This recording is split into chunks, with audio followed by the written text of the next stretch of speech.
Hello everybody, welcome to a new episode of everyone's favorite show. It's not even my favorite show.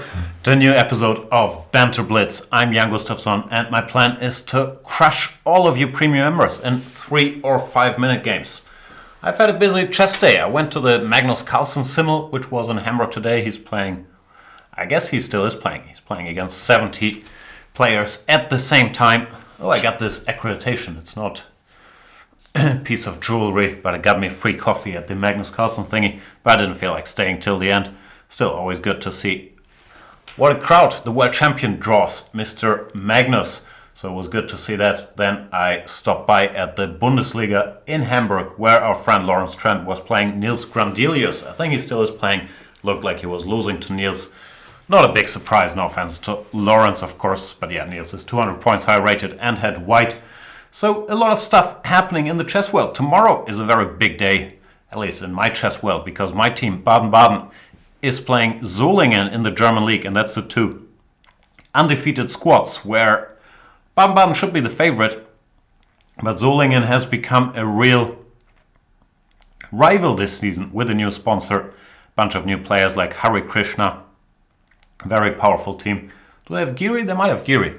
I'm not sure, but that's going to be a fun match, I think. And a lot of disclaimers, because I still got to figure out if I can get live PGN and all that nonsense that I'm going to be here, pull an early morning gig and commentate it live from 10 a.m. Central European time.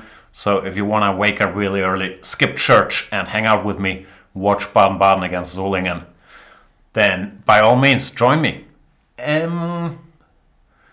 What else is going on? No, that's pretty much it. Tomorrow's going to be a fun match. I don't want to spoil our lineup, but Baden-Baden's going to have a strong team. So will Solingen. And without further ado, let's get to the crushing part. If someone can see this and let me know if the sound is fine and the usual stuff. No comments about my hair. I'm very sensitive about my hair. To put a lot of gel in because it's getting too curly. And yeah, it's become a mess. Anyway, let's start playing chess. I announced this like 15 minutes ago. So I'm not sure if I'm gonna have a lot of challenges, but there's always someone hanging out here, isn't there? We shall find out. Oh, I gotta abort my test game against Claudia, the computer, and my test opponent of choice. Let's see if someone else is here.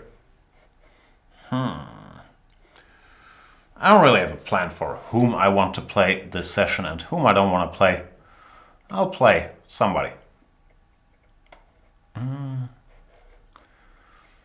Let's start with someone I've never played. I was like playing new opponents like Ice Beer.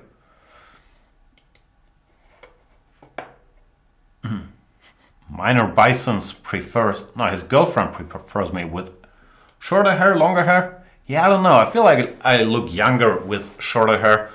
But the question is, do you want to look younger or not? I want to crush Ice Beer. That's all I'm really motivated to do right here, right now. He plays a Sicilian.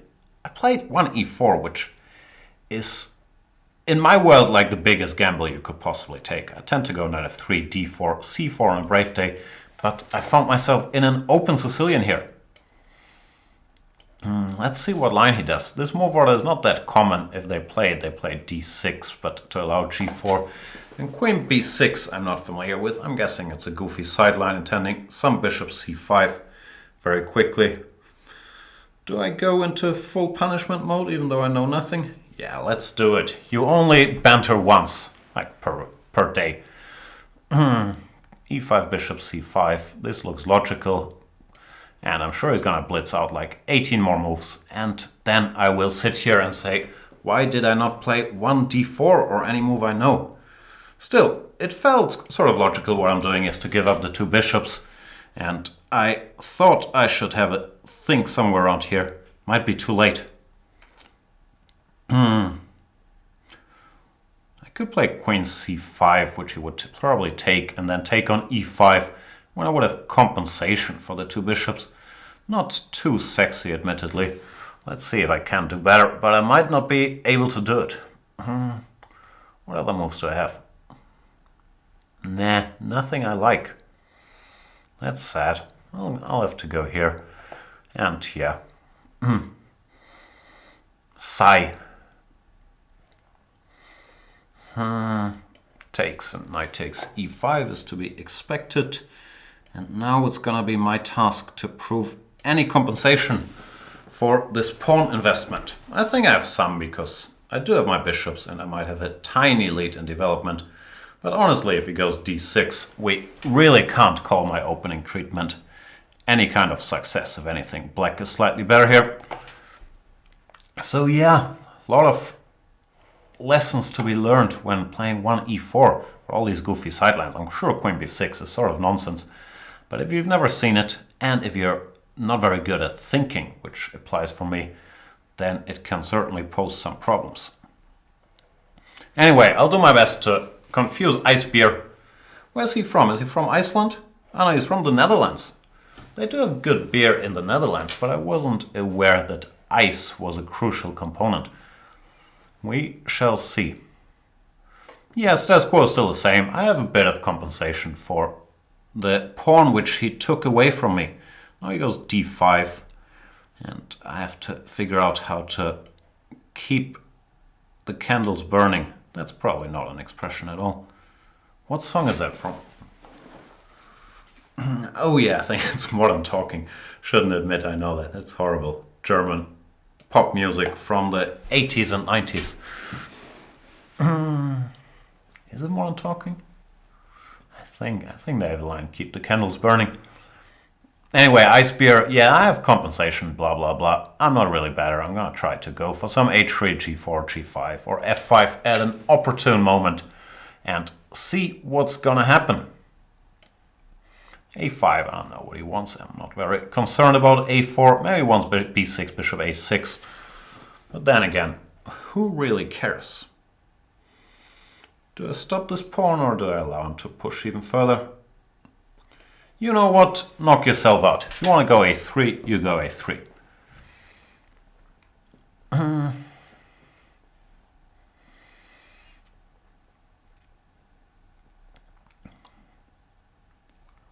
Yeah, I'm not sure about this a5, a4 business. I feel like I should have gotten some pieces into the game. Now I should have full compensation, whatever that means. But once again, got myself into trouble here early. 98. Defense.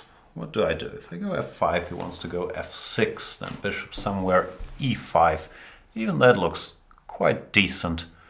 But I think I'll continue chipping away like this. If he takes, pawn takes, I might have some long-term stuff with h4, h5, h6.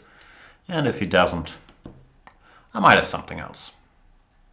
As usual, deep thoughts, but what I'm really all about is grabbing pawns. Don't leave pawns on crease, because that stuff I will spot in a millisecond. And a millisecond in my world means like 3 seconds, because I'm ridiculously slow using the mouse. And I don't really see any hope of my mouse speed improving. Mixed opinions about Heineken. Yeah, Heineken is not a good... Nah, actually, I don't mind Heineken either. But they have some good beers. I'm not a big beer drinker, but Holch, very hard to pronounce it. I have a good position now because I have a plan. I want to go h5, h6, h7, and then either h takes g8 or h8, depending on circumstances. And I'm too lazy to even bother reacting to a3. More cautious player. That's not true. I'm the most cautious player in the world, but you could have made a case for going b3 or whatnot, but I really don't see that many arguments against my plan of queening the pawn. 98 throws a bit of a spanner in the works. I want to keep that bishop. I could go h6, knight f6, ef, when I'm probably seriously better.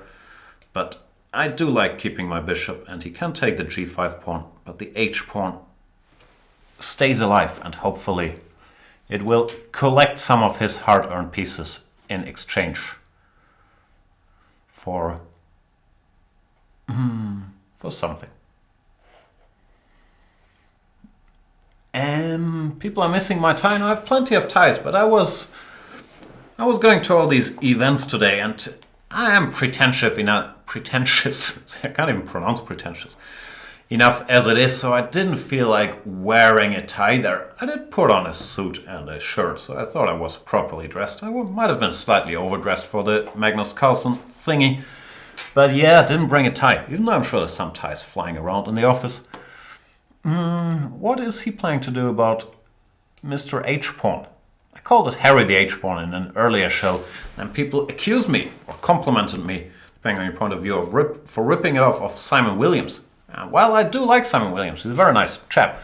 We had a drink last time he was in Hamburg a couple days ago. I've never watched one of his videos, so I don't know. Might have entered the chess lingo already. And Icebear resigns because Henry the H-Pawn, see, I'm very creative, might have found his way home.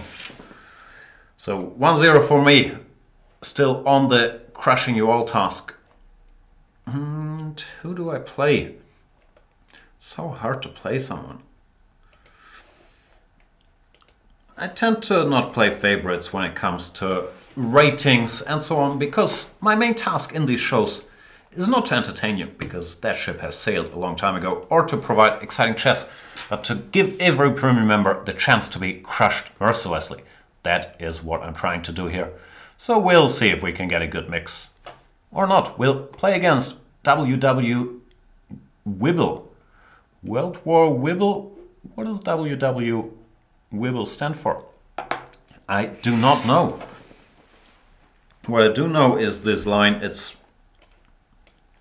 back to smoother sailing, hopefully.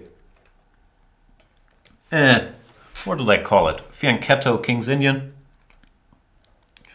Where A6, I'm always torn here if you want to go A4 or not. I don't really want to, but I'm not sure how great an idea it is to allow him to play B5. I'll play half sneaky move rookie 1. If B5 I want to start conversations in the center with playing E5 myself. Well, if he goes E5, then B5 might still be a decent move, but it's a bit of a different story.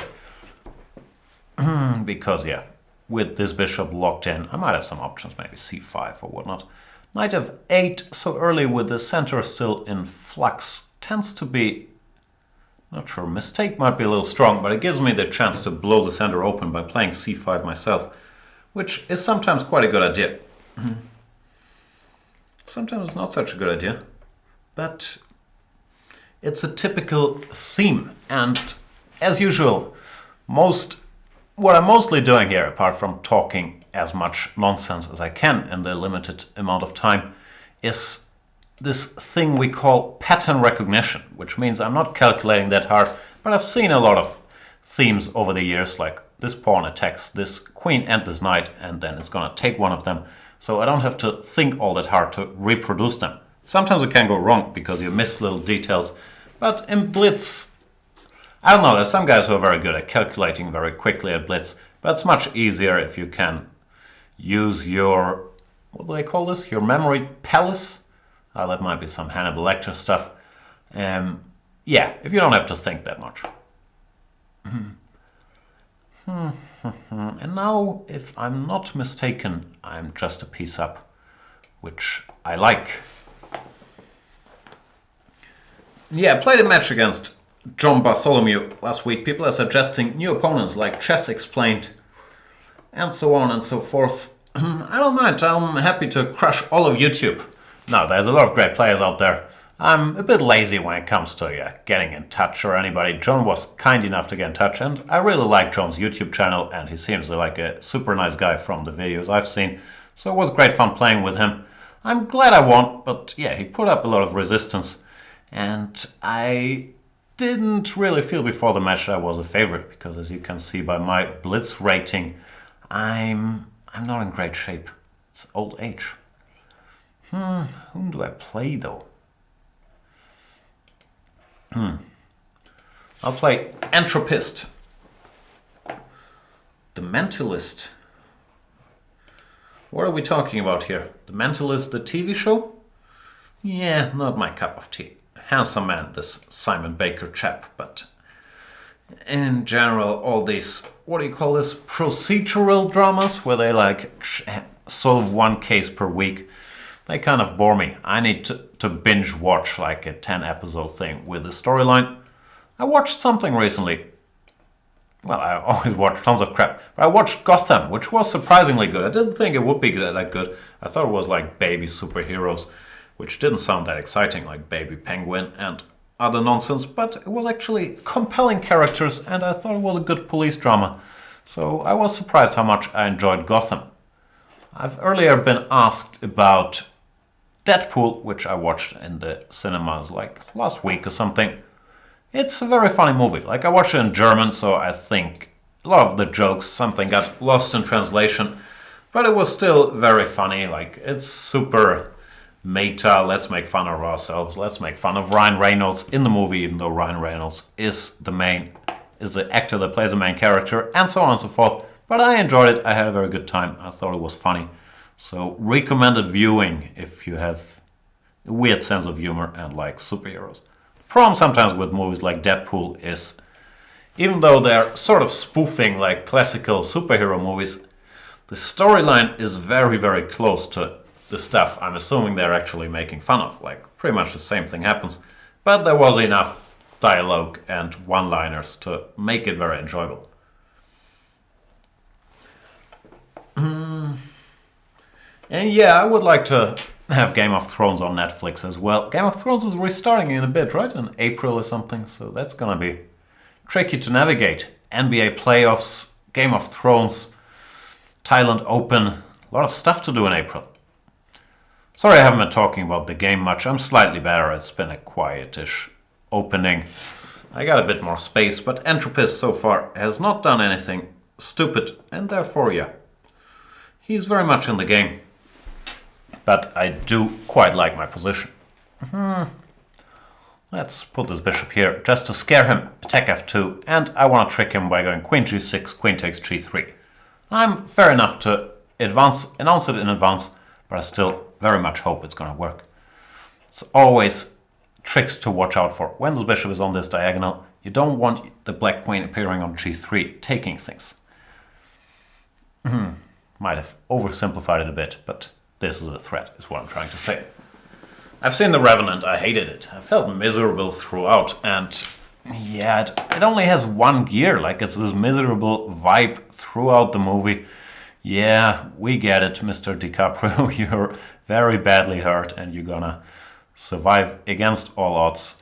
No spoilers, he might die or whatnot, but that's the feel you get throughout, and yeah, I hated it. Even though I'm sure DiCaprio is going to get his Oscar. I'm sure it was very tough to do that movie. I'm sure they suffered like 9 months in the blistering cold and all that stuff.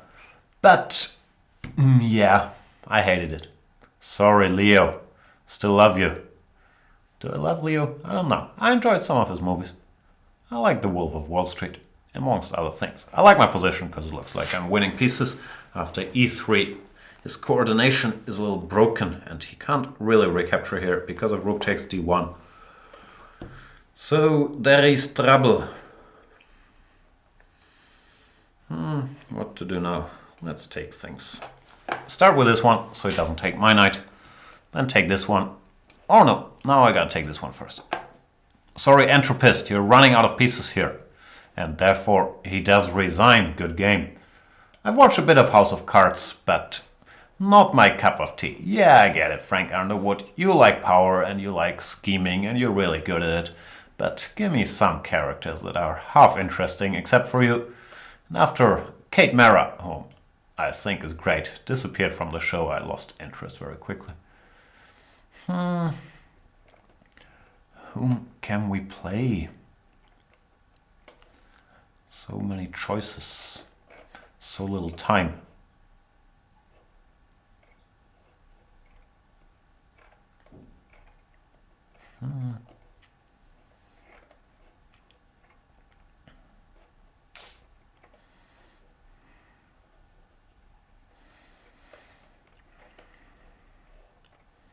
Can't decide, I'll click blindly. But on what? Blind click. I hope I hit something. Did I hit something? Oh yeah, we got somebody.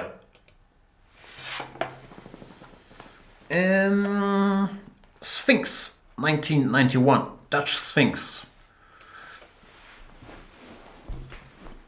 Not quite sure what that means. Some questions about how to challenge me in many languages. If I'm not mistaken, there should be this little tab GM Jan below the broadcast, and you can hover over it with your mouse, and then there shall appear my mini profile where you can click on challenge. And if you get very lucky, I'm gonna play as exciting an opening as the, whatever they call this, the Italian game. Top players play d3 instead of d4 now, because this is sort of a forced line that's not all that interesting for white. Frankly, I believe objectively the best white has after knight a5, queen a4, knight c6 is to repeat moves, but he plays c6, not knight c6, which should be punished. How do we punish? I could just remove the bishop, threatening b4, which should favor me. I'm also kind of tempted to take here. Not sure, maybe bishop d3 or bishop e2 was better. But I thought this knight was so awkward that it wouldn't hurt my chances to exchange. Even my powerful bishop, now I'm threatening rook e5. I also wanted to go rook c1 to threaten rook c5 should I need it. And I thought I should be in good shape. Might regret this decision. I never give up. Bishop's lighthearted. Maybe it doesn't work. Then you can search for Jan. There should be a little search bar upstairs and challenge me there. That's my username. Queen b5, good move. What do I do? I could take when I'm a bit better, but nothing to write home about. Could go queen a3, then he can get rid of his knight, which I don't like. Nah, I'll take.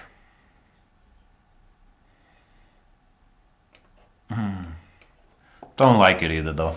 I always get very miserable about my own moves, which is sad. Knight c4, fair enough. He's managed to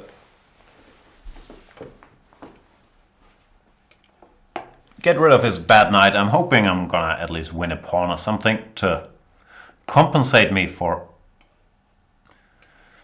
him surviving that scare. But objectively, I could have gotten more out of this position. I'm pretty sure. Bishop b7 is the best move now, which I think Sphinx 1991 is gonna find. What's the Sphinx? It's one of these Egyptian thingies. High-level education at display here. Sphinx is also like a multi-faced face, right? Multi-faced, multifaceted. I do not know. Let's see what the Sphinx does here. Plays bishop a6. That's a bit of a clumsy square. So I might just leave this bishop there to rethink what it's done. Looks like it changed his mind and it wants to break free quickly. Rook a4, bishop b5. I'm still better, but not enough. I want to be more better. There's always more better. Betterer, I believe, is the correct term.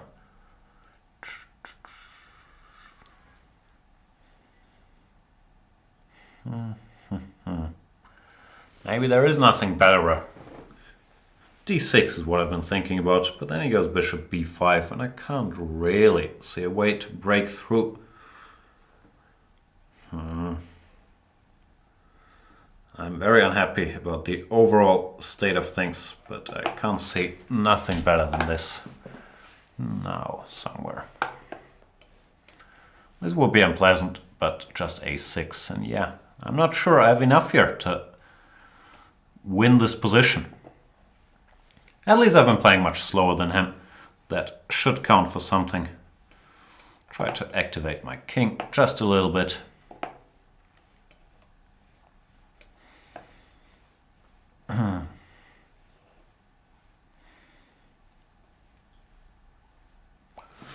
Yeah, I guess I'm slightly better, but I'm not that sure about it, and Sphinx is playing very sensible moves, which is very unfair.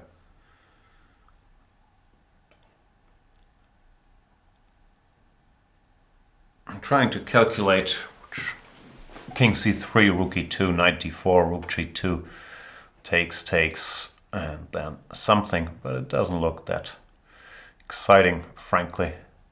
Problem with knight d4 is he has rook d8. If knight takes b5, rook takes d5, check. So yeah, I'll do this, but I might lose because rook e2 gives him a lot of counterplay, and I'm not 100% sure my pawn is really going anywhere. Now it's time to go here and hope for the best. Down to 138. It's time to speed up.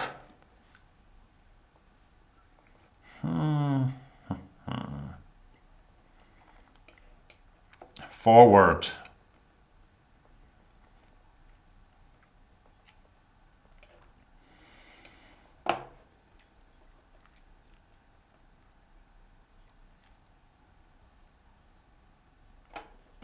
c3. What fresh hell is this?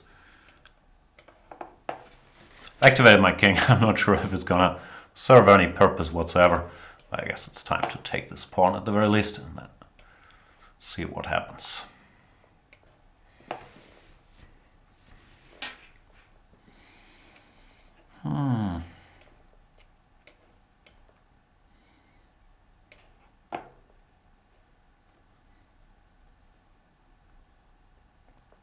Not so sure about this. I have a feeling he's very much in time to organize counterplay before I get his rook for my pawn, which I should probably get at some point. But even that's not totally straightforward, if we're being honest.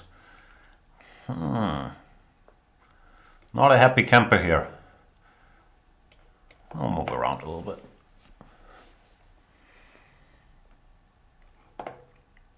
I should make some kind of effort not to lose this game shamefully.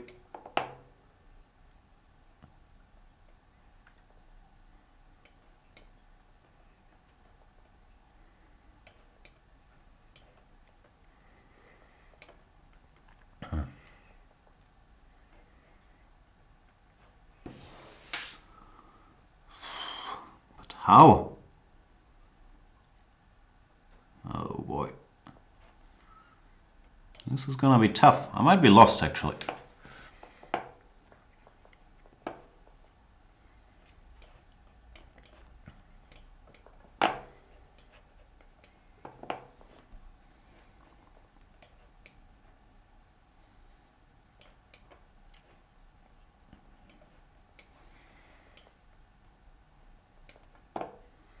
Okay, I'm no longer lost, but I'm not sure if I'm winning. I wish I could count. Sphinx resigns. Very early to resign. I wasn't sure what was going on after h3. I have a check here. This check is winning. Is this winning? Then I guess it's winning. King g3 takes. King g2. Oh boy. Is this still a draw? King f4, h3, king g4, h2 is a draw. Anything else I can do? Maybe go here or something clever. Grandmaster analysis, ladies and gentlemen. Don't have the slightest clue as usual. This might win, right? King g2, I have a check. King g1, just rook takes, wins. So yeah, maybe it was winning, but still very early to resign. Good game by the Sphinx.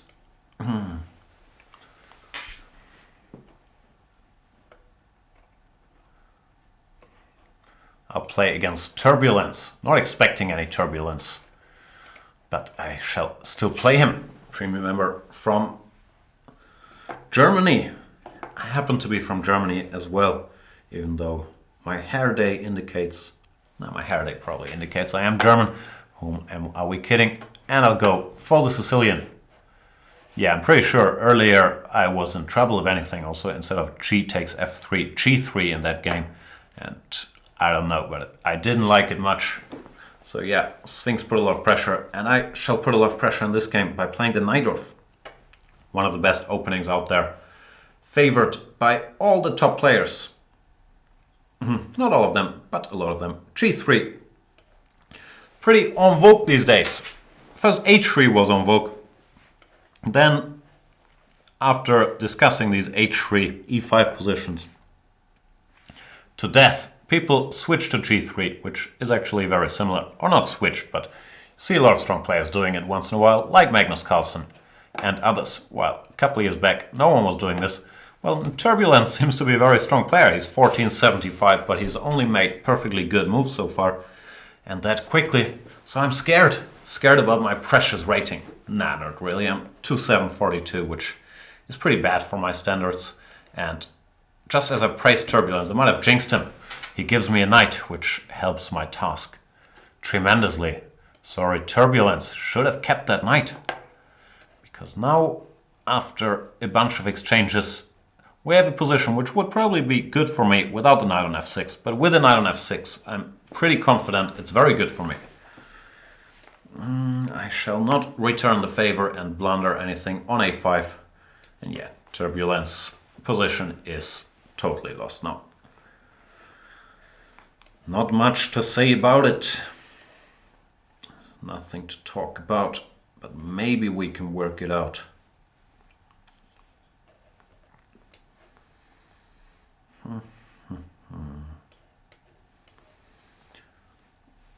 I shall eat more things.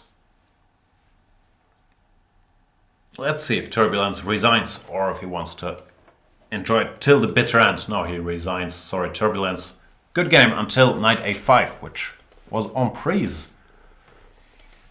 Being asked about correspondence chess. It's somewhere in the pipeline of features to discuss. I quite like the idea, but it's not a big priority at this point in time if I'm well informed. But one day might happen.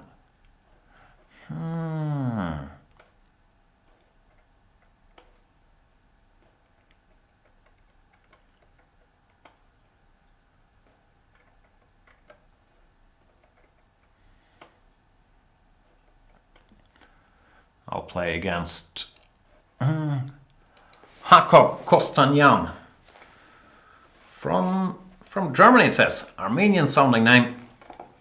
Let's see what Jakob is up to. Or is it Jakob? How do you pronounce it? I'll stick with the Sicilian. I have a feeling I've been playing too much e4, e5, so I'm trying to get some Sicilians into the mix again. Especially because nowadays most of my chess is against lower rated opponents, so I do like to mix it up a little bit once in a while. This position I'm not familiar with, but how bad can it be? I'll go e5. You could also make a case for many different setups. e6, knight g7 is logical, knight f6 followed by a short castle, also logical. Even a speedy rook b8, b5 looks pretty decent, but I felt like going e5, which I might regret very soon. Knight c4 is a good move. I feel like I gotta challenge it instantly before this knight does any damage to me after f takes e5. And I'm greedy, I'm very greedy. I'm not sure if this greed is warranted, but after knight e3, which I think was a good maneuver, ef knight d5, I feel compelled to keep this pawn. And we have some sort of bizarro king's gambit on the board, where black has a pawn on c5 and b5. White is going to spend another tempo on going d3, d4, which he should do now to target this pawn. Can also start with h4. But I will not be baited to go g4, which would weaken my f4 pawn. Just try to keep my pawn chain intact with h6, which, yeah, is really typical King's Gambit ideas in a bit of a freak version. Time to get some pieces out, I would guess. My point is if he goes hg, hg, let's say knight takes g4, rook h8, bishop h8, knight g5, knight d5, ed, queen g5. Too long a line, but I thought it was fine in that long line. Well, now at least I've exchanged off his powerful horsey from whatever square it came from. I believe that square is called d5. Suki Ray enjoyed the match against John. Thank you. Yeah, I enjoyed it too. Seems like a nice guy. We might do a rematch one of these days. I'm very bad at planning further than like tomorrow morning, where tomorrow morning I might do the live commentary from the big Bundesliga match against Solingen. I'm sure I'll play John one of these days. But yeah, I don't know when. But yeah, I like the dude and it was an interesting match, so I'm sure we'll have a rematch one day.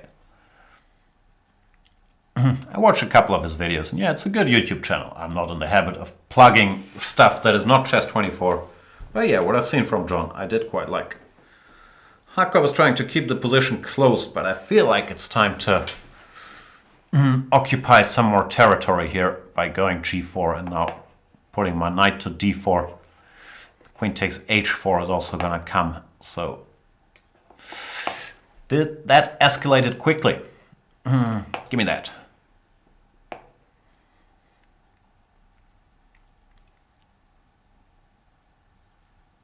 Yeah, he's trying his best to stick around.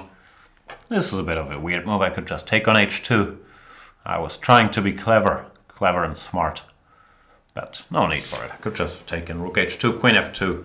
However, the position is still totally winning because this knight is pinned. And it does not have anywhere to go. And even strategically, with this power horse, there is not much fun in the position. So Hakov resigns. And I shall play against Tiger High. Tiger High seems to be a super strong player. Also German, 27-27. Too strong for me, frankly, with my current form. And he's a professional complainer as well. Says, always black. So sorry, Tiger High. I don't make the colors. Maybe I do, but I think it's random. I don't know what to play. I'll go here. See what the shark does. Goes a6.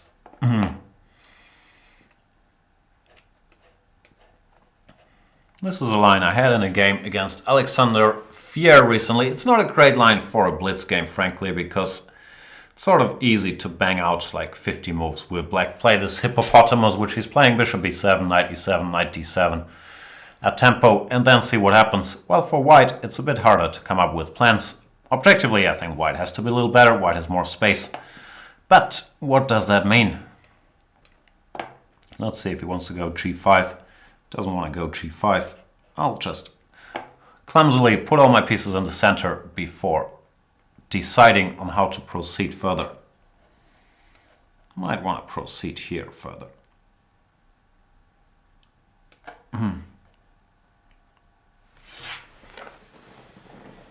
Too aggressive. Bit too rich for my blood, this h4. My idea was to go bishop d3 and then hopefully embarrass him with a future h5 because his bishop isn't doing all that much on c4 anymore. Drawback of bishop d3 is it might allow f5 when the position could become very sharp all of a sudden.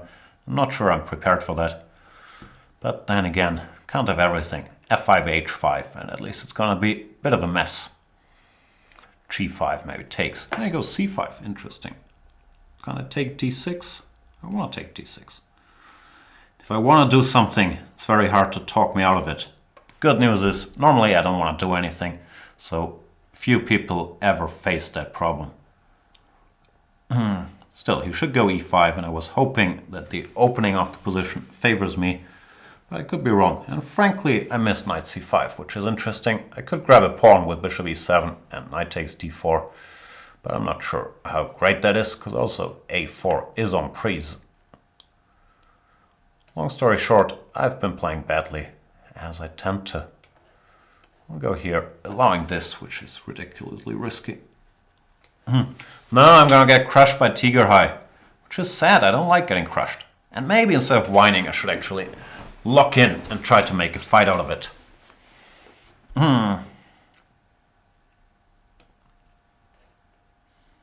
Give me that.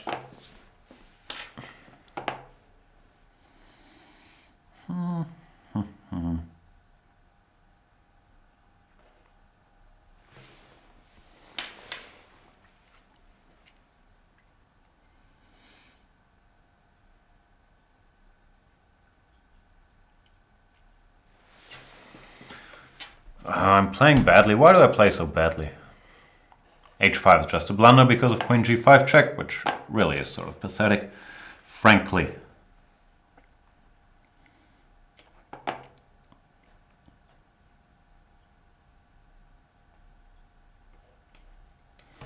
Still not sure if I'm lost, but I don't trust or like my position at all. And I'm pretty miserable about the overall situation. And the good news for any future opponent is also that I will steam pretty much instantly. Something very slightly irritates me. and I'm on full-blown tilt, which is not the greatest of qualities for a chess player. I want to go knight e5, but the problem is he can't just take twice and go rook d8, and I'm losing the d6 pawn, which is not a very desirable outcome. So I'll just play a random move and hope I don't get punished immediately.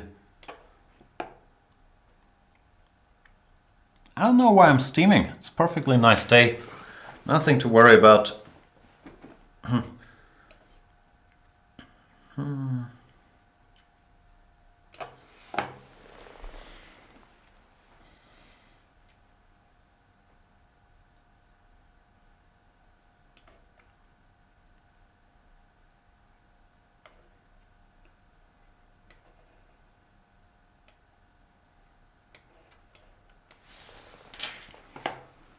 Now I'm playing badly and slowly, which is, as usual, not the ideal combination. I blunder every move, really. I am steaming. That's all there is to be said about it. Queen takes f3. Blunderville.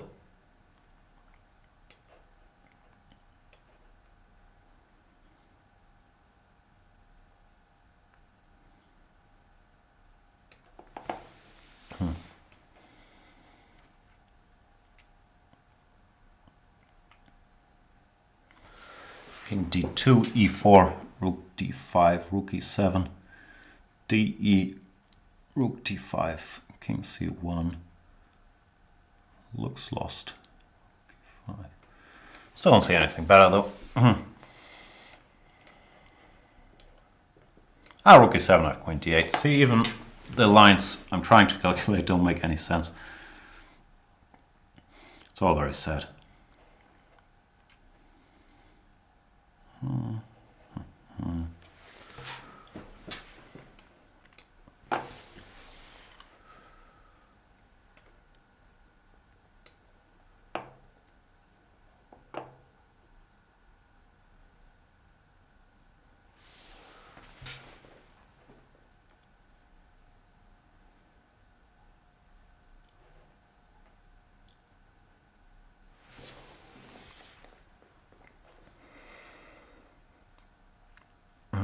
He's playing some very sneaky moves too. Gotta give him that.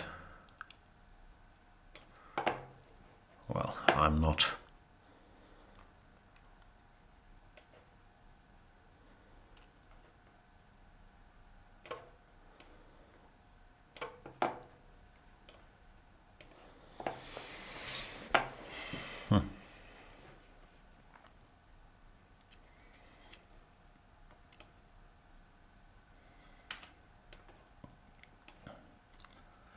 Nah, he's playing like a genius. I'm playing like a putzer, so I'm getting checkmated, as I should be. He's playing too strongly, though. It's not very friendly. Okay, it's mate in 2. I'll allow that. Resigns. Good game, Tiger High. Bit too good, really. No chance for me. Let's play someone else.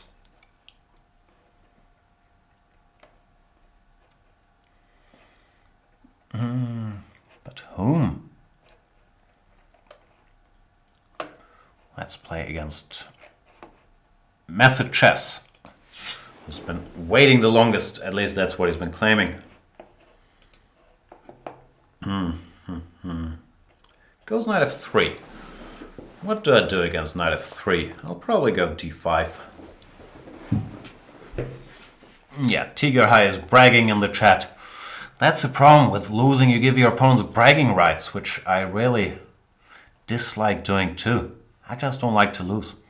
It's very sad. I gotta become a better loser one day, but then you accept losing, which is also sad. I don't want to accept losing as a normal thing, so I think one should never become a good loser. In this game, yeah, the position looks sort of symmetrical. I will try to unbalance it a little bit by taking and going a6, followed by, well, c5 would be the normal move, but I want to keep some more pieces on the board, so I'll go b6, bishop b7, knight bd7, see what happens.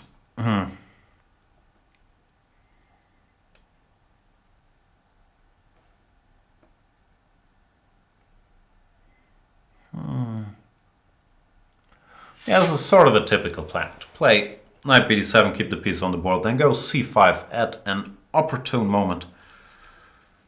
I might have added this opportune thing to my active vocabulary. I don't think I've been using it that much before, and now I'm using it every second word, which might be too much.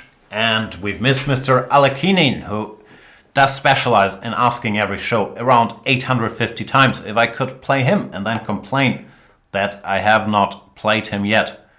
C takes d4, knight takes d4, knight c5. The position, yeah, knight c5 might have been a bit dumb. I could have played a more neutral move first. The position is roughly equal. I feel like I might be a tad better because his pawns on the queen side could potentially be a little weak, and my piece placement is a little more harmonious than his, but of course the position is very equal. b5.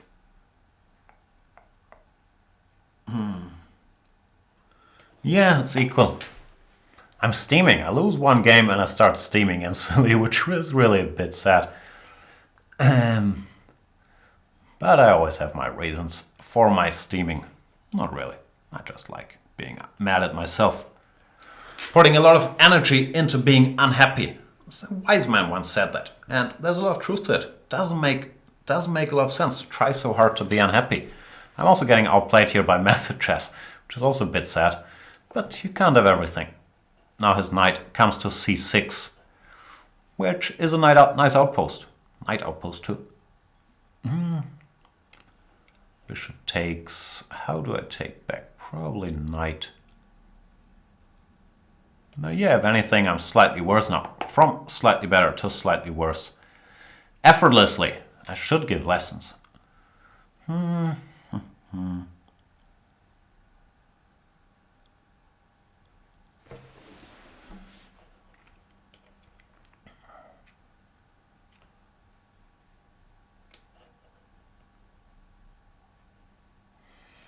Thinking about queen c4, but then I believe the problem is queen g4. After f6, it feels like bad things should happen to me. However, I can't see them, so I'm gonna go for it and hope for the best while expecting the worst. Yeah, queen g4 is just strong. Does it, of course. If everyone plays like a genius, I can't win games, guys.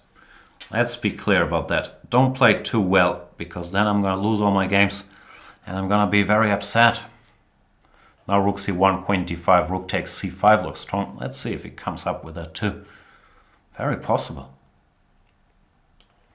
There we go, rook ac1, and now rook takes c5 is a good move. Now it goes rook fd1, which is, in fairness, probably also a good move. At least that brings back my faith in humanity that he didn't play that one. Maybe I still have a chance after all.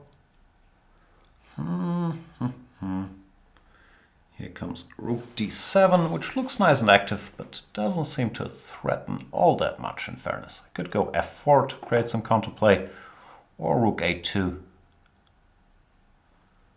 Rook a2, bishop d4, and I'm not sure I'm getting anywhere really. Same could be said about f4 though. So I'll go here. See what happens.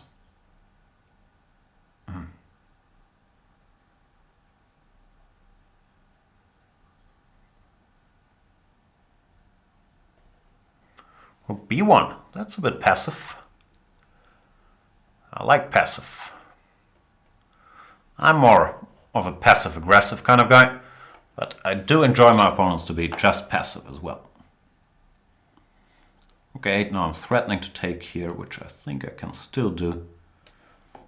And that's good news for me. Backrank tricks.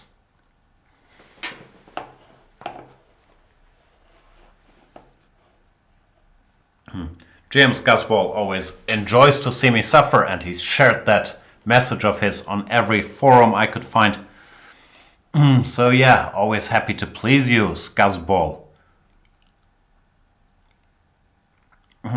This game I'm gonna win though, so suffering will be sort of limited.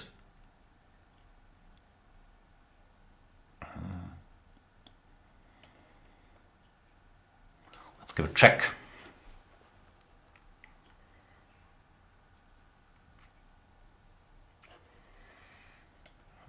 I'll keep things simple. Rook e8 was probably a better move, but this is just easier. If he takes everything on d2, I'll be enough material up, and if not, I'll be even more material up. This is a check, which I shall parry. Should give a check myself one day. Maybe this one. This one. And Method Chess resigns. Probably not connected to Method Man. Backrank problems are the worst, as Trotters points out. Whom else can I play? I don't know.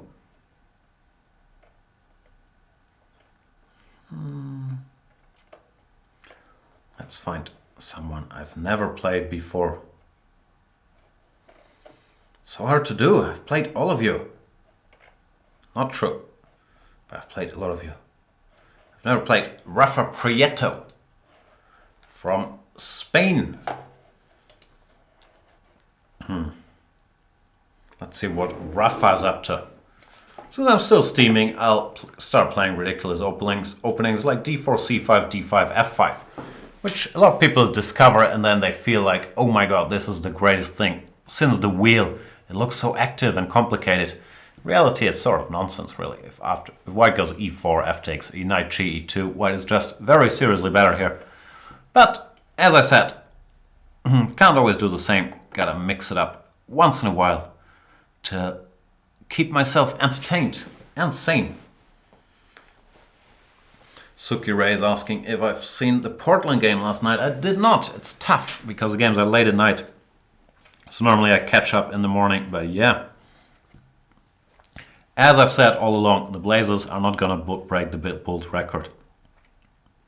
Just too tough. In fact, I should worry about maintaining the number 1 seed. They still have 2 games in San Antonio. San Antonio is also undefeated at home, and they're only like 3 games ahead. So I believe that should be their priority, and I have a feeling they're talking a bit too much about the Bulls. Then again, they might just crush everybody and win the title. And I do enjoy watching them play. So I don't want to sound like a hater. I'm a Cleveland hater. And whom else? Clippers. Clippers and Rockets. But they are too easy to hate. The Warriors I quite like. As for the game, I'm not sure. In general, I dislike all positions with the pawn on f5.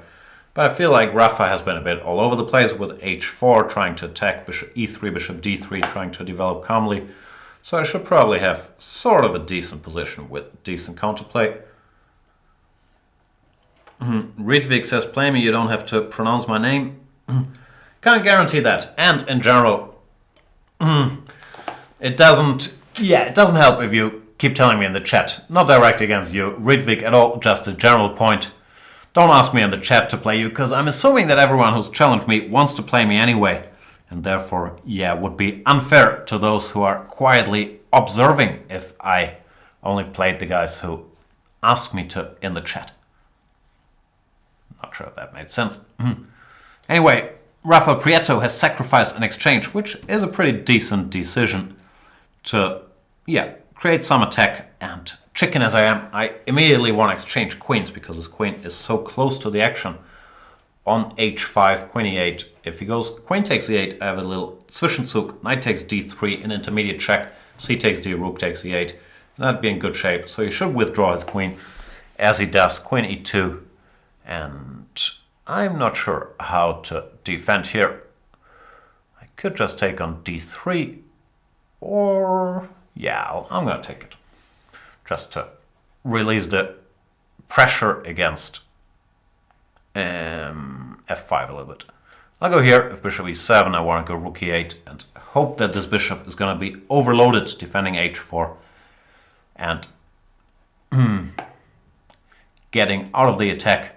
And therefore, Rafa Prieto, who's been playing very well so far, wisely goes knight f3. Knight f3, however, allows me to switch on the trade machine. Once again, queen h1 and to stay in the game, he might have to go for an immortal game, sacrifice the a1 rook. But it's hard to believe there's enough compensation. Well, now I am an exchange up, which I like.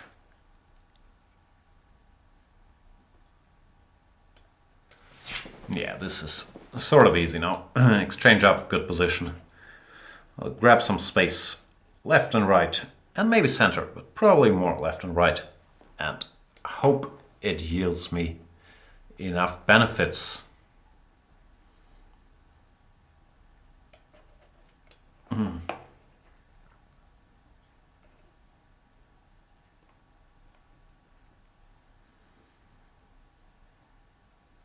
Yeah, it's kind of winning.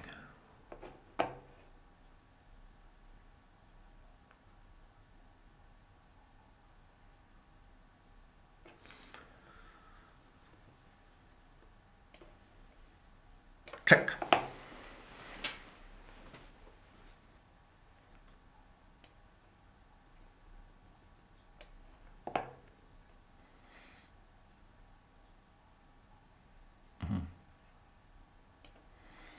That's a cute move, but I did anticipate it, and I thought if I just go away, it's been more of an empty gesture, really.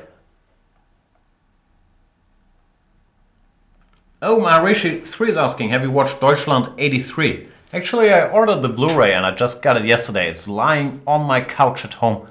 If I can find it buried below all the other crap that's lying there. But I was planning to start watching it tonight, so I'm gonna get back to you about that tomorrow. And Rafa Prieto resigns after rook b8, because yeah, there wasn't much to do. What time is it? Ah, there's still time. I'll play against V. Sadnik. Is that his name? V. Sadnik? Not sure. And see what he comes up with. Why does everyone play knight of 3? Is this my bad influence? Like the whole world started playing this boring stuff. I'm really desperate to get interesting positions. Against John Bartholomew in the match we played, I played my main repertoire with d5, c5 or d5, g6. But today I'm trying to mix it because, yeah, can't do the same all the time and keep you guys and myself entertained. So I'm gonna pretend I do not hate the Leningrad Dutch and everything it stands for and play it myself. Feels dirty though, feels wrong. Goes d5, I believe that. I was gonna say, I believe the textbook replies to go e5, but I'm not 100% sure actually. If bishop takes e6, then knight g5 annoyed me.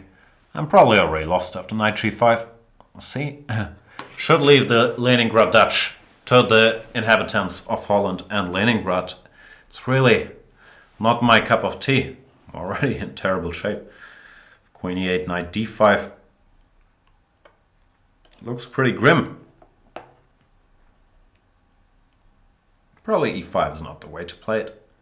It's an interesting move out of this d5 before castles. I guess I should just do nothing like a5 or knight a6. Well, now, don't really like it. That's a bit of an understatement. I think I'm very close to lost after many moves. I'm not gonna name one. So I can jinx him. But castle, c5, queen b3, even b3, everything looks excellent for white. I'll go here. I have a feeling I should get this d5 square under control. But if he goes f4, knight g4, h3 for example, I'm hoping there's some tricks along this long diagonal, but I would not be surprised if that wasn't the case. Now since he's played a bit slowly, it might still be slightly worse, but I managed to sort of consolidate, get my pawn back, and I believe reach a position Leningrad players would claim as equal. I still think it's bad because my king is weakened, but given the position I had a couple moves ago, this is a pretty good outcome.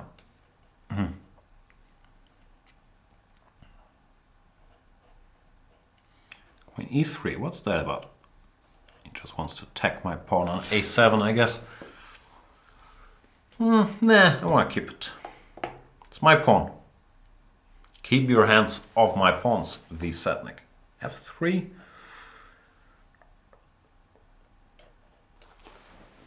Since his queen dared to enter the e-file, that's where he wants to go. Okay, didn't see that coming.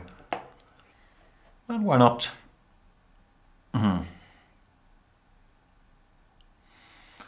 most solid would be to take and to play queen e3, but I feel that would be a bit sad even for my standards, so I'm going to try to keep some pieces on the board. Go knight g6 and generate some initiative. But as you can see by my general awkwardness, not just the show, but also in this position, I'm not very much at home in these structures at all. I don't really know what to do.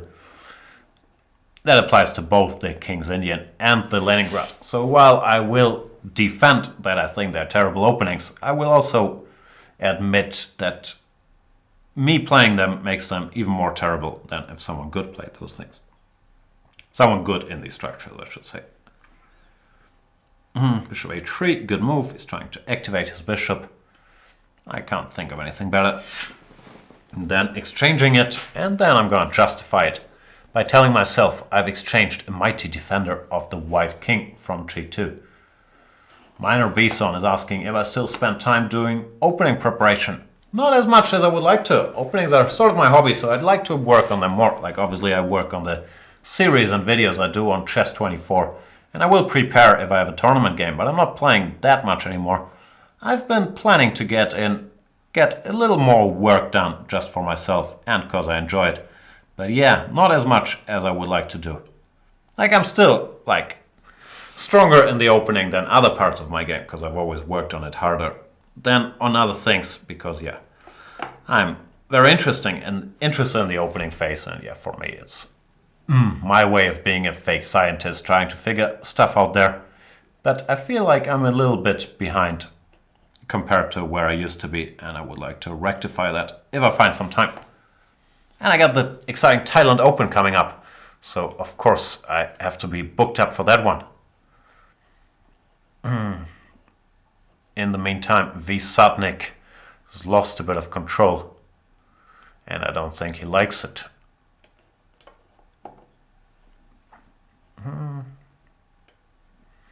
Should probably not get flagged.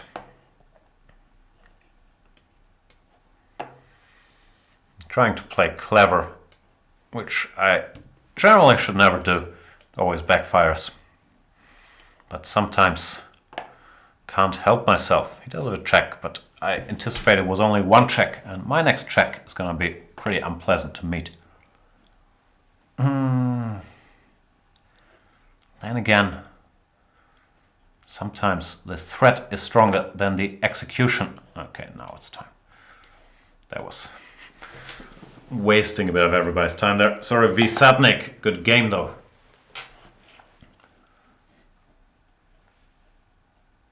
I believe I just answered Turbulence's question. I'll try to find someone else to play. Let's play against Webner. Is it Webner? Webner? Probably Webner. I'll go e4 just so I can be out of book quickly and then whine about it to entertain Skazbo, because that's what I'm here to do. Looks like we're going to get another Open Sicilian. Did I play Webner earlier this show? Was this? I can't remember a single thing. I hope I'm not playing the same guy twice in a row, because that would be wrong. But I hope it's not the case. Anyway, we got another Open Sicilian where, yeah, I honestly lack knowledge compared to other stuff. But it's always a great adventure for me to play them. A6 here. The main line, this much I know basics, is to take and go bishop d3, which is why many experts prefer starting with queen to c7 instead of a6, in order not to allow that. But of course, this is a very tricky position that has its own body of theory. Bishop e7, I'm not sure, this might be a subtlety. To me, it's like waving a red flag? Probably not a red flag. It's provoking me to go for queen to g4. Attacking g7. Bishop f6, of course, defends it, but now after rook e1 I might be threatening e5. So, I like the way this is going. Bishop f4, e5 is what I'm curious about. It might not work, even though it's tempting.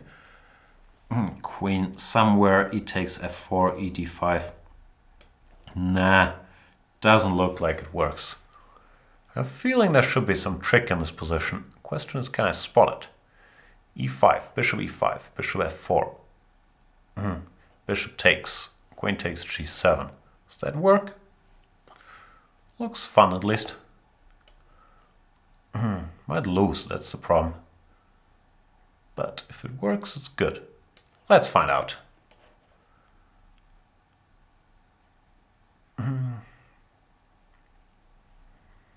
One drawback is, after bishop e5, bishop f4, he might be able to play h5, when I'm not sure if like queen g3, bishop takes f4.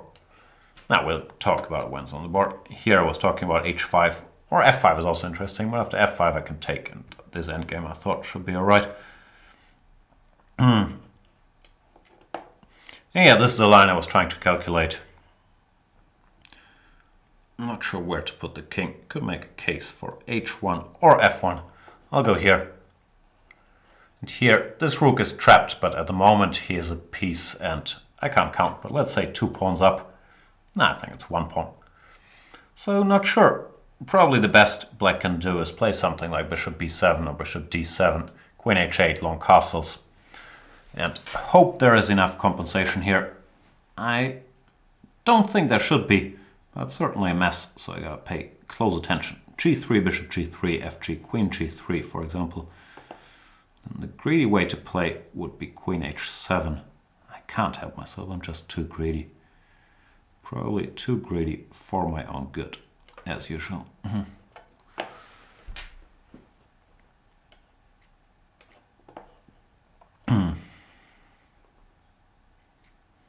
My point is if knight f6, then I want to go queen all the way back here, which I'm probably going to do anyway. Now I have some other options, but now this looks good. Offering the exchange of queens and hoping to get away with it.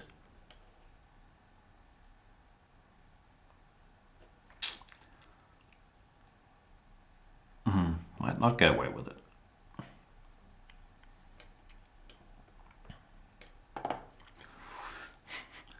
Walking on very thin ice here, if that's an expression. Even if it's not an expression. Here I could play bishop f1 and start whining, or I could spot the mate in 1, which frankly I just spotted like this very second. But it's a very effective way to end the game. Sorry for the slow roll. Webner, I'm sure he's going to be surprised having a nice attacking position. Then all of a sudden it says he's lost after bishop a6. So that was a bit of a freak accident. Frankly, I'm not sure what the position is like if he goes knight f6. I guess something like this is probably winning for me, but I would have been scared and whiny, that's for sure, because rook g8 is a very strong threat. Might not be winning for me. So yeah, that was a bit of a lucky break. I'll play like 2 more games probably, and then call it a day, go home, watch Deutschland 83, and prepare for tomorrow morning's early wake-up operations. I haven't gotten up at like 8 a.m. I was gonna say ever, but that'd be a lie. But not very often. I tend to come into the office late and leave late. That's more of my natural sleeping rhythm. As for most people who are lazy and who don't have a reason to get up early or to go to sleep early, the rhythm tends to change itself into the night.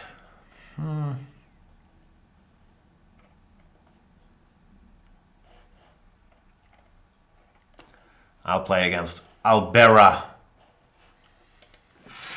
By the way, I understand Albera is not the highest rated member. Some people always complain that I'm not playing more strong players. But the main point of the show really is to give every premium member we got the chance to play a Grandmaster, even if it's just me. And see where they stand. And as you can see by me playing terribly, there is many chances, even though I do understand that sometimes the games don't look that competitive, which I'm not going to apologize for. I'm always happy if I win a game. Doesn't matter if it's competitive or not. But if Albera is not here, then I won't be able to play him. So I'm going to count till 5. And if he hasn't made a move, then I'm going to find someone else. 5, 4, 3, 2, 1. Abort. Sorry, Albera.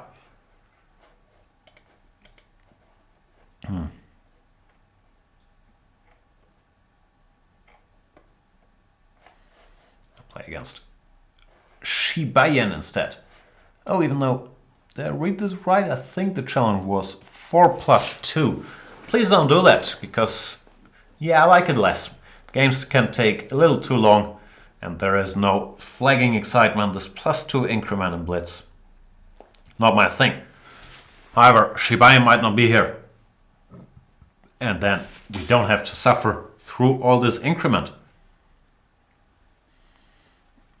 Rietvik is rightly pointing out that I counted till 1, not till 5. Fair enough. I'm going to count till 5 now. 1, 2, 3, 4, 5. Sorry, Shibayan. Next time. And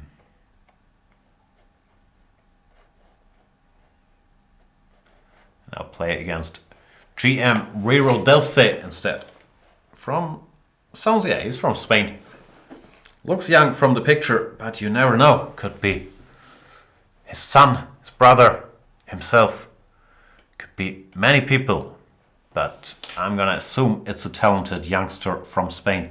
So I'm gonna be super focused and super boring. I'll play the Berlin. And he plays the most boring line himself. Bishop f1 is what they do here. Knight c6 is less good because it allows my pieces more freedom than they deserve at this earlier stage. Even though I've had this position plenty and I never know what to do. Because somehow many people play this knight takes c6, even though it's a move that frankly really doesn't make all that much sense. Because black gets all his problems solved for him instantly. I'm going to go c5, intending to play b6, bishop b7, but I'm already slightly regretting it because of knight to d5, which is a good reaction by Rero. And now I have to part with the 2 bishops after knight takes f6. Shouldn't be too bad because my remaining bishop and knight combo are in pretty good squares. But I do like my two bishops, so maybe c5 is not the way to do it. Rero is trying to crush me straight out of the gate with queen f3 here, playing for tricks. He might very well succeed, actually. What have I done to deserve this? Yeah, that was very, very careless. I'm tempted to go gf, which is probably not good objectively. But I'm tempted to do it. Queen g3, king h8, and see what happens. But I have a feeling I'm going to get checkmated here. I'll be even more miserable when I'm back home watching Deutschland 1983. I think it's just 83. It's a German show, which normally means it's crap, but it got excellent reviews. Like, even on my nerdy US TV show podcasts I listen to, people were very excited about it. And it is in German. Normally I watch everything in English, so it might help me to relearn my native tongue. Queen h5, I have a feeling I'm going to get checkmated within like 5-6 moves. d4, bishop d3. Bad things will happen to me. And Rero does not miss a step. Miss a beat, miss a step. Then again, is it checkmate? Looks horrible. Rook g8 or c4?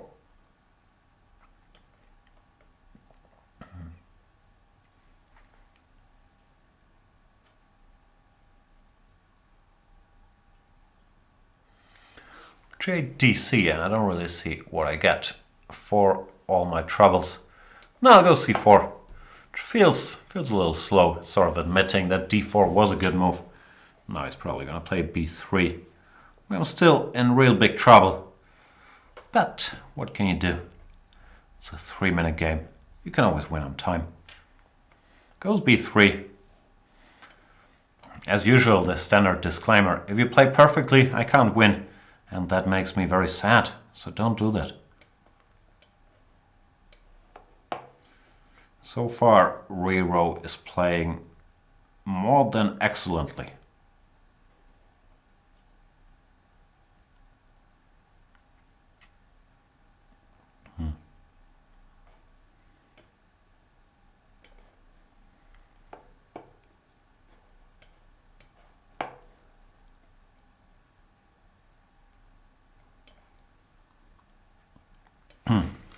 He's given me some breathing space while trying to take my pawns, which might have been a good idea, but it might also have been risky. Who knows? I feel like I should do something active here. Not sure what though. Rook g2, bishop takes, rook g8. Might not work. Nah, probably doesn't work. So way behind on the clock. I'll panically take on b5. Queen takes. Getting crushed here. Time to speed it up, at the very least.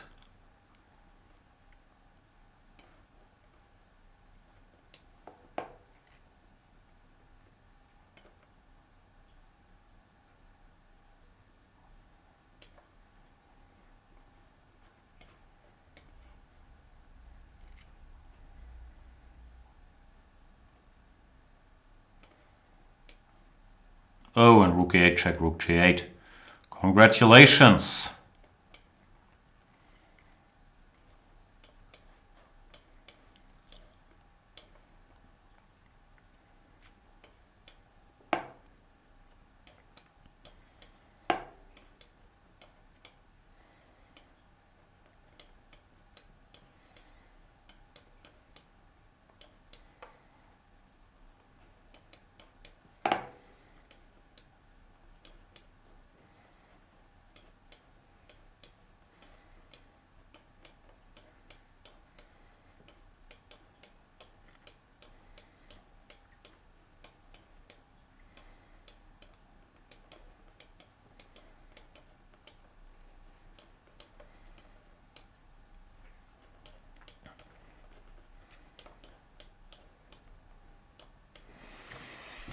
Not proud about that one, but very good game by Riro Delse.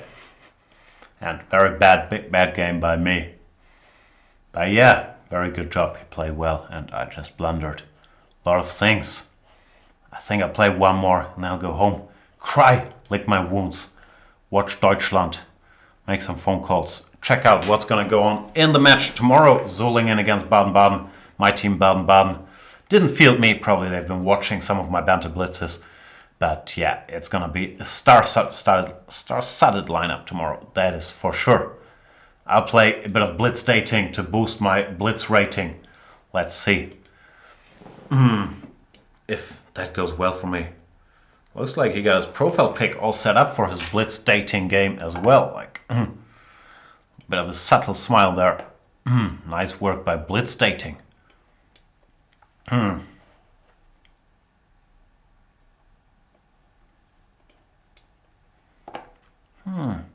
And yeah, I've never made a secret about my flagging ambitions. Even though I'm slow when it gets against specialists. Like against John Bartholomew, I ridiculously lost the first game on time because he's just so much quicker than me. What to do here? We have one of the sharpest lines known to man on the board, so-called Botvinnik. Now let's play the main line. Let's see what happens. Bishop e7 is popular here. Recently, which I've never really studied, knight b7 is the main move, which I've studied a bit more.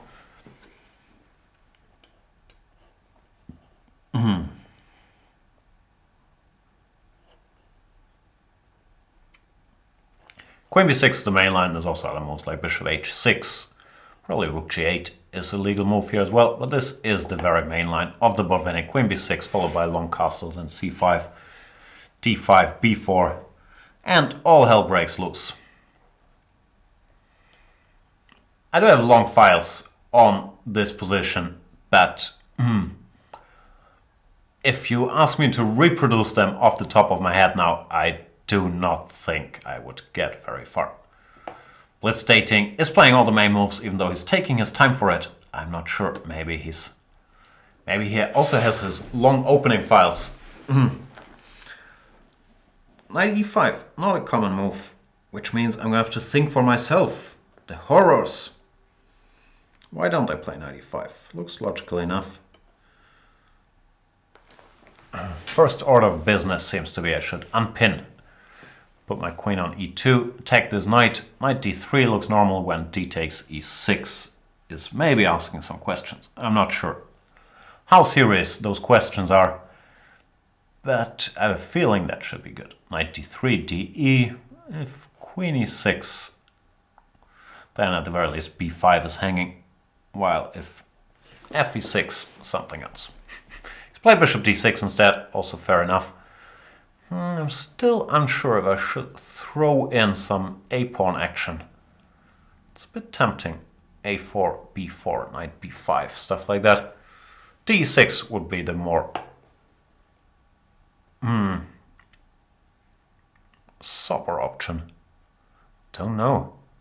Many moves are possible. Nah, I'll take a4, b4. I didn't really see where I was getting.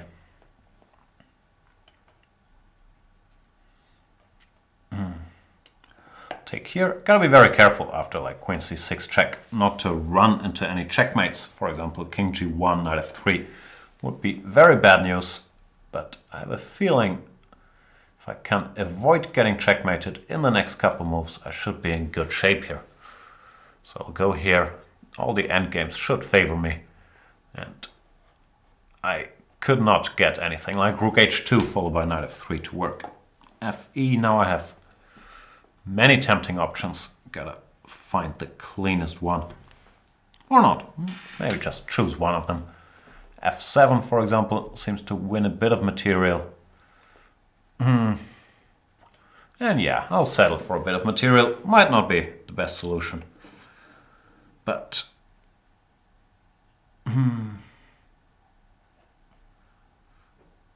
at least something. There were other ways to do this, like knight takes d6 followed by bishop e7, but it all comes down to more or less the same position. He has to give the exchange for the pawn with knight takes f7, bishop h8, knight h8, and then I thought it could make sense to keep some options open. He goes rook f8, but okay, that's less exciting because now I win more material. I think I'm just going to take on e5, even though bishop e7 might win a whole rook. Now bishop e7, he would go back to d8, so I'll do this, which is just winning, not much more to talk about. This does not help blitz dating's chances. Unless his blitz date is with the end of the game.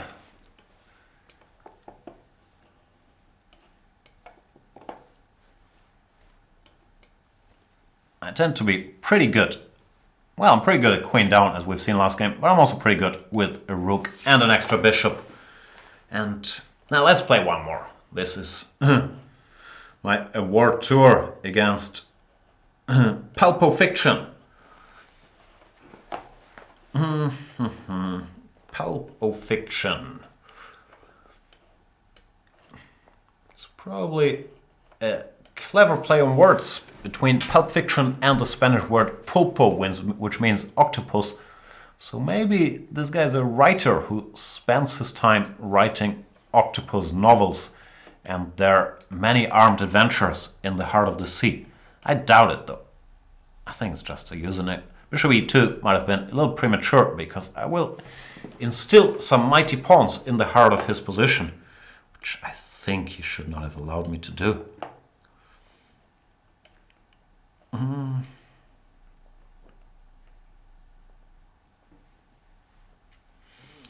So many options, so little time. I'll go here. I want him to make some sort of statement about the future of this bishop. If he wants to take on f6 followed by knight c3, because if he goes back to b2, which is natural, now after bishop d6, knight c3 is no longer going to threaten bishop f6 followed by knight takes e4. That makes sense, so I can develop in relative peace and quiet. Yeah, I believe his position is already quite critical because he allowed me to instill not one but two thorns in the flesh. And in order to get rid of them, you have to take some risks. f3 for now. I'll just go here, but I do intend to do bad things to him soon. See, what a cliffhanger for my next move. which I haven't thought about at all yet, but it feels like there should be some themes on this diagonal, getting my queen to h4 and checkmating him somehow. fe4, I'm not sure if knight takes e4 or if there's anything more brute force. He goes f4 instead, trying to keep the position closed, which might be a reasonable try given the circumstances. However, it's gonna be hard to develop with all these guys in his face. h3, this is really asking for it. Can I deliver the punishment? I feel like going for a brilliancy prize, which never works. In my case, I'm thinking about knight h5, queen takes h5, g6, queen g5, bishop e7, queen h6. Unfortunately, I can't see anything better than repeating moves, which I don't want to do. So, not going to be able to do it. The move you would play without thinking is just to play h5, but I feel that's selling a bit short on all my exciting options. I'll go here, hoping that he takes when queen h4 check is pretty effective rejoinder. Well, after g3, I'm still going to chase brilliancy prizes with knight takes f4. I'll probably hate myself for it. So, a lot to look forward to.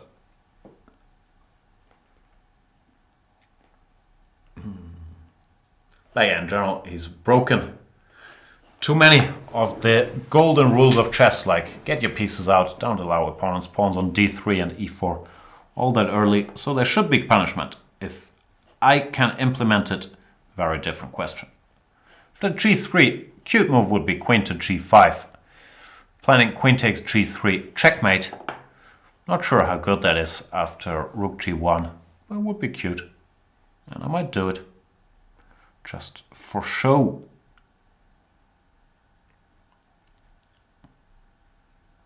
Yeah, it looks fun, doesn't it? Does it work? That's an important consideration as well. Well, why not? I thought rook g1 has to be done, and then knight takes f4, ef, bishop f4, when I have some pretty decent attack to compensate for my missing piece. Point is, if gf4, queen h4 is still checkmate, and therefore he has to do something else, but then bishop g3 or e3 should be hard to parry at the same time.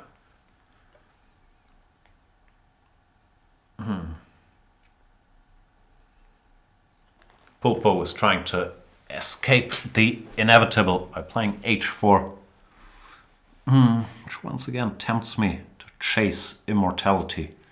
Not really immortality, just victory in this game. Maybe here, this looks kind of cute. Not sure that's the most efficient way to wrap it up. Does look cute though. Now let's do it.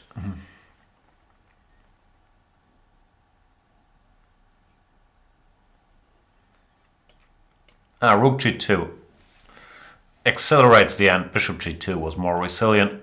But at least now I get to sacrifice my queen for the first time in my long, unsuccessful chess career. Why did I do that? I was celebrating already about queen g3 when bishop g3 was much stronger. See, never celebrate too early. Like, I'm still winning, but I frankly just missed rook f2. Well, bishop g3 would just have ended proceedings.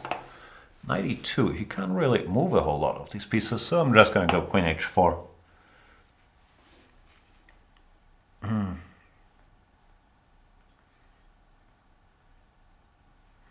So sad. I was so pleased with my queen g3. Then it wasn't good. Problem for white is, yeah, he really can't move a thing. He has to go queen c1 or something when de2 does win, amongst other things. But still. Bishop g7. I'll take it. Now queen c1. I'll take that too. No, I'm just gonna win by grabbing all the pieces. I'm very frustrated that my attempt at the brilliancy prize backfired. My spirit is broken.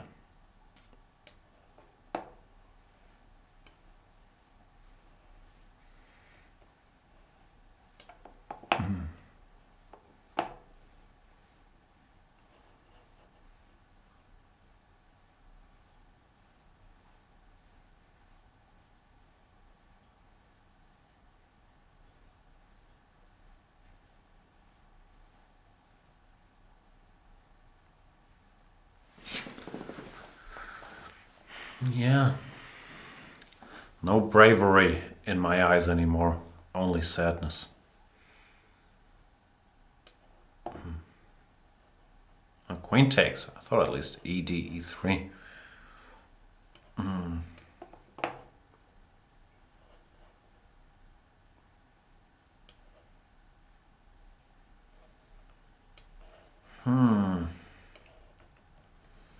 Thing is, this game has sort of been over soon, but I've failed to finish it.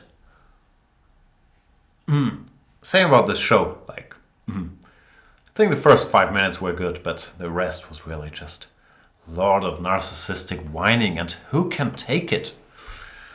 Watching this. Me, I lost the game. Me, everybody's playing so well.